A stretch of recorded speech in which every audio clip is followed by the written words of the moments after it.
I am sleeping comfy tonight. However, when it's Kelly Green, you gotta stay in the Kelly Green. There was a whole heck of a lot of this guy to this guy. Wait, where's the number? Where's the number? Bring the number. Yeah, that's right. That's right. I brought my wife into the video. And then there's this little guy right here. Yeah, he went through a lot during this game because there was a lot of screaming, but he's a good boy. Anyways, it's about dang time that we get to celebrate 2 wins in a row and finally a blowout. Finally a friggin' blowout. I mean, it's pretty sad the Chiefs got a blowout before the Eagles did this year. What are you going to do about it, though? Alright, I'll take the dorky thing off. Anyways. So, I hope that Saquon Barkley is back after the bye week and that it's not a season-long hindering injury because we need him. But holy cow, did Tank Bigsby come in and just ball out. Game ball, Saquon Barkley and Tank Bigsby. Everyone else, I mean, Dallas Goedert, yeah. Devontae Smith, yeah. Everyone else could have played better. We'll just leave it at that. Pretty sure my dog, who is 4 months old, could have played better than some of them did. But in the end, it was 38-20. It was a blowout. It was fantastic to watch. It made everyone mad because even though everybody ignores all of the horrendous calls that helped the Giants out leading up to that tush push thing, doesn't matter because the tush push clearly would not have changed the game whatsoever. Well, let me point out what nullifies the tush push drama. There's quite a few things. First off, should have been a first down in the first place. If you're picking up the flag that the contact happened in bounds, then when the contact happened, Jalen Hurts was past the line to gain by at least half a yard. So if the contact was in bounds and not late, then you have to spot the ball where the contact was. And he was past the line to gain. So there should have never been a tush push.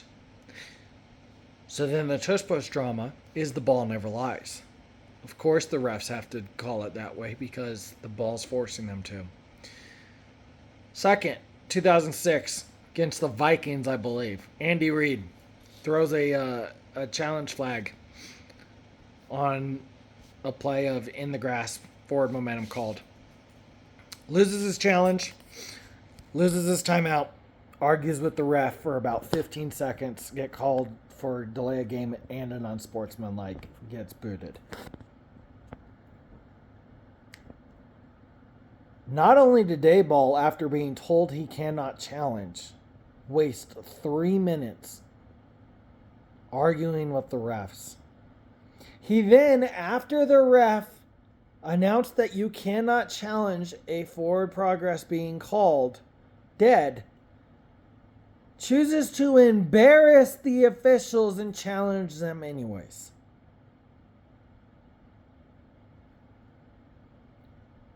No flag, no ejection.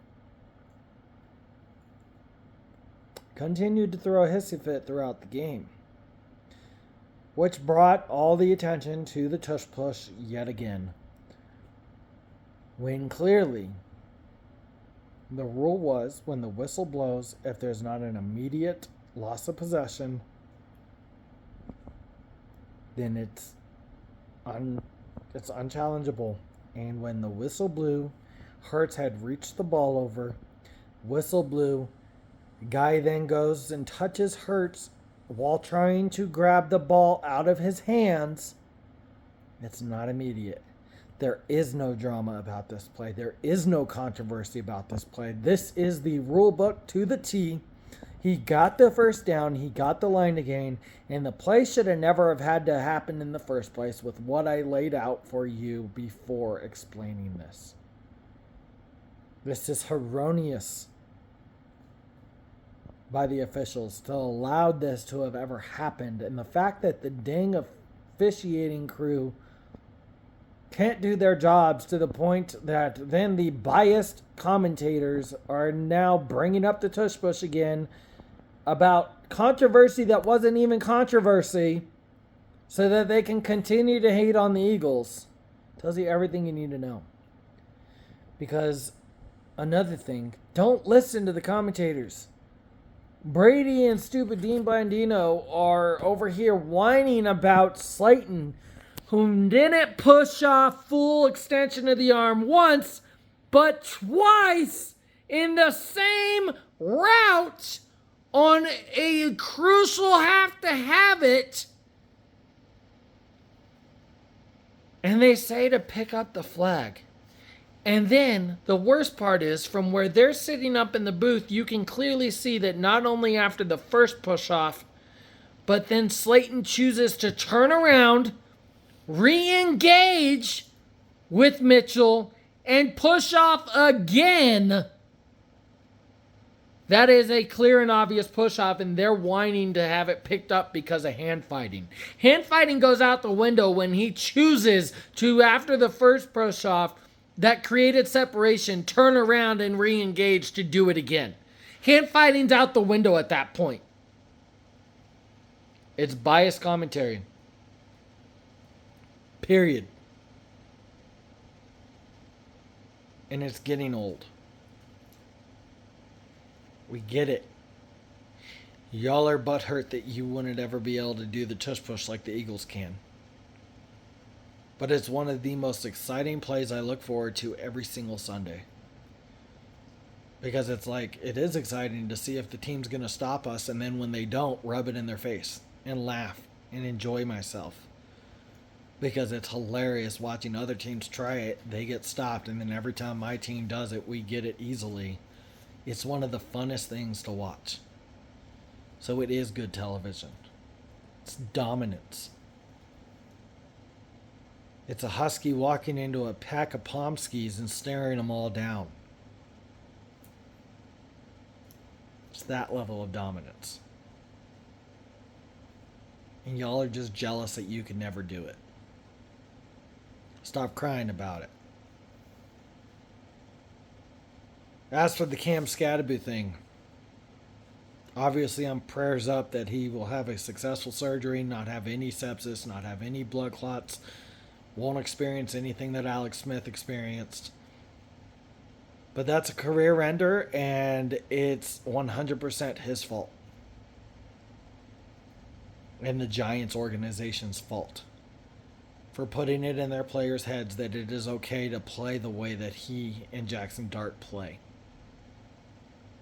2 weeks ago when Daboll went running into the tent to pull his quarterback out of concussion protocol and then gets fined $100,000, and they come into this game still making a joke of injuries and of playing safely.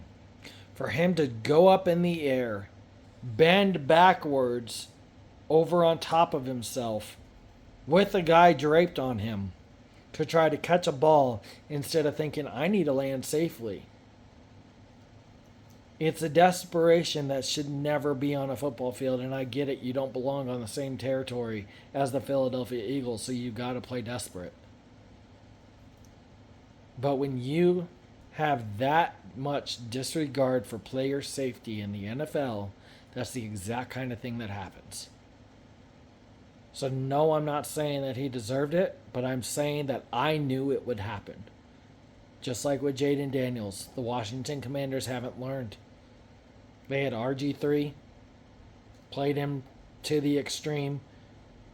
He blows his MCL, ACL, and all of that. LCL, I believe, as well. Completely destroys his career. Pretty sure they just did the same thing with Jaden Daniels because they overly played into his style, and he's not built for it. And now you've seen it happen to Cam Skattebo. That looked like a career ender. And honestly, it might be the best thing that ever happened to him. Because the way he was playing, he was going to get himself killed. Sorry, I'm not going to pull any punches on that.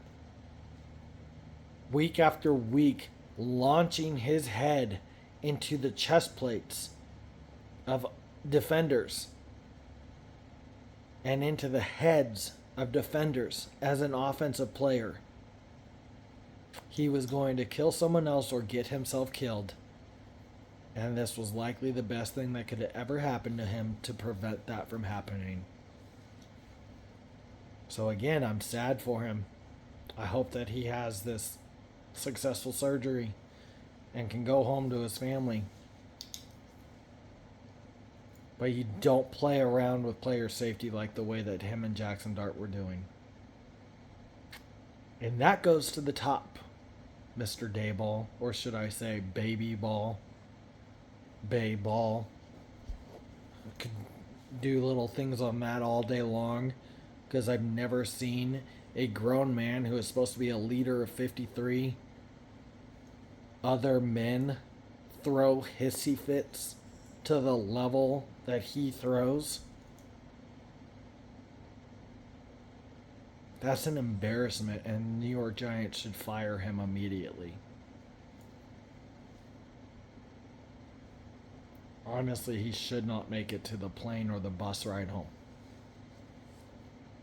Because his antics led to Scadaboo's injury.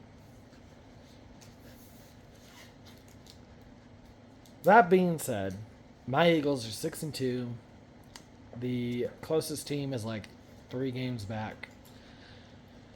Oh, it's time to watch the Cowboys lose. Boy, do I hope, because that would be hilarious. Sing it with me. Fly, Eagles, fly on the road to victory. Fight, Eagles, fight. Score a touchdown, 1, 2, 3.